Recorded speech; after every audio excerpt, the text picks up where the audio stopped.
최근 박나래가 위장전입 의혹부터 동료 남자 연예인 성추행에 주사로 인한 인성 논란까지 거기에 기안84 왕따설까지 박나래에 대한 폭로가 끊이질 않고 있습니다. 어떤 내용인지 알아보도록 하겠습니다. 박나래는 지난 나 혼자 산다 방송에서 유엔 빌리지와 같은 곳에서 사는 것이 꿈이라고 성공하면 반드시 이곳에서 살겠다며 의지를 다졌다고 했는데요.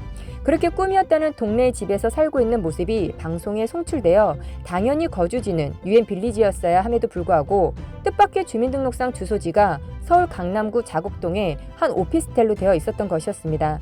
이곳은 박나래 작업실이라고 했는데요. 여기서 의혹이 생기기 시작했습니다.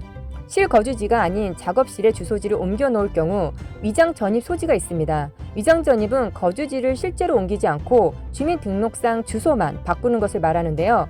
주로 부동산 취득 또는 학군에 따른 자녀 입학 그리고 선거법상 요건 등을 충족시키기 위해 악용되는 경우가 종종 있습니다. 이에 박나래 소속사 측은 두 군데 모두 월세를 내며 생활했기 때문에 위장 전입은 아니다 라며 무지에서 생긴 일이라고 해명했는데요. 두 군데 모두 월세였기 때문에 이를 통해 반사 이익을 얻은 것은 없다고 밝혔습니다. 또한 법적으로 책임질 일이 있으면 지겠다라는 입장에서 얼마 지나지 않아 두 곳 모두에서 살았기 때문에 문제가 없다라는 입장으로 일축했는데요. 전문가들의 자문을 통해 방법을 찾은 것 같습니다. 위에서 박나래 측이 언급한 내용 중 두 가지 의혹이 생겼는데요. 첫 번째는 무지에서 생긴 일이다 라는 해명입니다. 박나래 측은 법인 명의로 계약한 한남동 빌라에서 거주했다고 설명했는데요. 900만 원에서 1000만 원에 해당하는 월세를 법인 명의로 계약했다는 의미는 세무사 등의 전문가들의 조언이 반드시 필요한 일입니다. 이에 회계 전문가들은 일단 1000만 원이 넘는 월세 주택을 법인 명의로 전대체하는 고소득 연예인이 전문적인 컨설턴트 없이 움직인다는 것은 확률적으로 거의 희박하며 경매로 집을 구입할 정도의 박나래가 전입신고와 같은 간단한 부분에 대해서 무지했다라고 해명을 내놓는 게 솔직히 이해가 되지 않는다라고 의아했습니다. 두 번째는 두 곳을 다 오가며 월세로 살았기 때문에 문제가 없다라는 답변인데요. 이 내용은 편법으로 충분히 악용할 수 있는 소지가 있습니다. 두 곳의 호화로운 생활을 하면서도 본인은 정작 무주택 상태를 유지할 수 있는 구조인데요.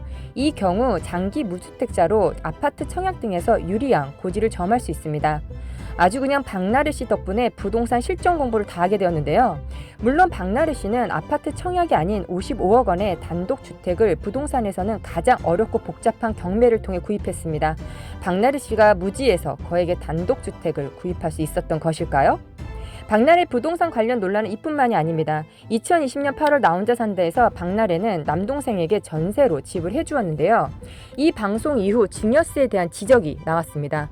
누나가 남동생에게 전세금을 대신 내줬다면 증여에 해당되는데요.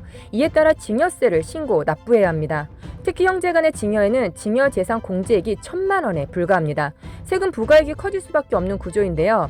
방송 이후 논란이 커지면서 박나래를 향해 소명하라는 목소리가 빗발쳤습니다. 하지만 이에 대해 박나래는 어떠한 입장도 내놓지 않았습니다. 박나래 문제가 터졌을 때 수많은 사람들이 박나래의 하차를 요구했습니다만 MBC는 하차 요구에도 불구하고 끝까지 박나래를 안고 가기로 했고 여기에 더해서 MBC가 보였던 반응은 게시판을 닫아버리는 거였습니다. 지난 4월에는 어린이 유튜브 방송인 헤이진이에 출연한 박나래가 남자 인형 성희롱 논란에 휘말리게 됐는데요. 경찰까지 나서 2달 동안이나 조사를 받았던 사안입니다.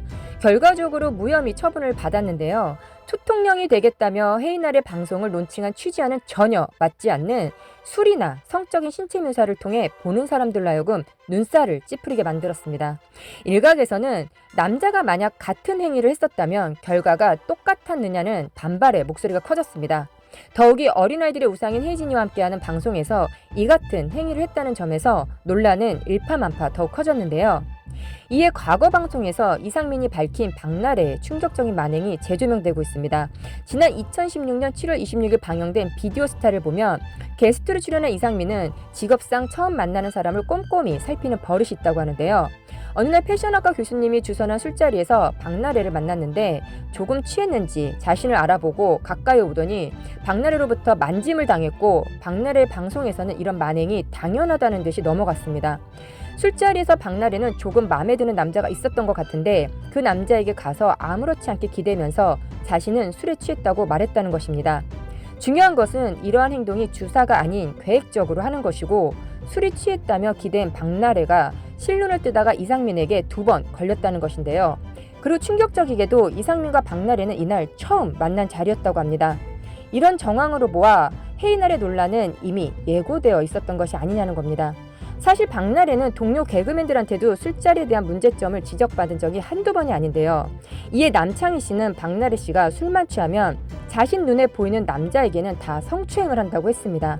만약 남녀가 뒤바뀐 상황이었다면 지금처럼 활발한 활동을 할 수 있는지, 이 문제가 그냥 넘어갈 수 있는 수위인지 일각에서는 박나래의 방송활동에 대한 비난이 빗발치고 있습니다. 과거 이광수는 박나래가 회식 자리에서 자신에게 욕을 했다고 밝혔는데요. 과거 방송된 런닝맨 오프닝 장면에는 지석진의 2017년 SBS 연예대상 최우수상 수상을 축하하며 당시 런닝맨 팀의 뒤풀이 영상이 공개됐습니다.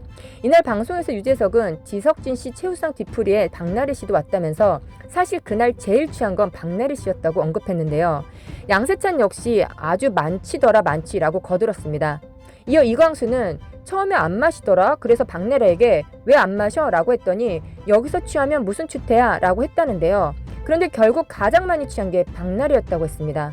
당시 술자리에서 이광수는 박나래에게 너 괜찮아? 라고 했더니 손으로 내게 욕을 했다. 완전히 취해서 라며 폭로를 했는데요. 해당 방송 이후 박나래는 해피투게더에 출연해 당시 일화에 대해 언급했습니다. 박나래는 해당 사건에 깊이 반성 중이라며 사과했는데요. 유재석은 박나래 덕분에 즐거운 회식 자리였다며 상황을 마무리 지었습니다. 이와 함께 유재석은 박나래에게 술을 끊었으면 좋겠다며 진심 어린 조언을 전한 장면이 재주목받고 있는데요. 현재 박나래가 잊고 있는 것은 자신이 정말 힘들게 자신의 꿈을 키우며 여기까지 오게 되었고 정상에 이르기까지 주변 동료와 박나래가 진심으로 잘 되길 바랬던 팬들에 의해서 지금의 자리에 있다는 것을 망각한 것 같습니다. 사람은 때와 장소를 가려 언행을 할 줄 알아야 성숙하다고 합니다. 정상에 오른 사람이 문제를 대하는 방식에는 무지함이라는 무책임한 말로 뒤에 숨고 동료 남자 연예인부터 아이들이 시청하는 방송에서 성적인 말과 행동으로 잘못을 저질렀다면 잘못을 뉘우치고 자숙하는 태도를 보여야 함에도 불구하고 현재 그 어떤 반성의 기미도 보여주질 않고 있어 많은 사람들의 빈축을 사고 있는 것입니다. 거기에 주사는 인성이라는 말이 있는데요. 술 먹고 취해서 하는 행동이 언제까지 용서받을 수 있는 실수라고 생각하는지 박나래가 이렇게 수없이 많은 만행을 저지르면서도 정상에 오른 자리가 언제까지 유지될 수 있을지 박나래 본인은 심각하게 생각해봐야 할 것 같습니다. 오늘 따로 다루지 않은 나 혼자 산다 기안8세 왕따 논란은 박나래가 중심이 되어 많은 동료 연예인들에 이어지는 박나래 만행에 대한 폭로가 많아 다음 영상에서 다뤄보도록 하겠습니다. 끝까지 신청해주셔서 감사합니다. 여러분들의 구독, 좋아요, 알림 설정은 영상 제작에 큰 도움이 됩니다.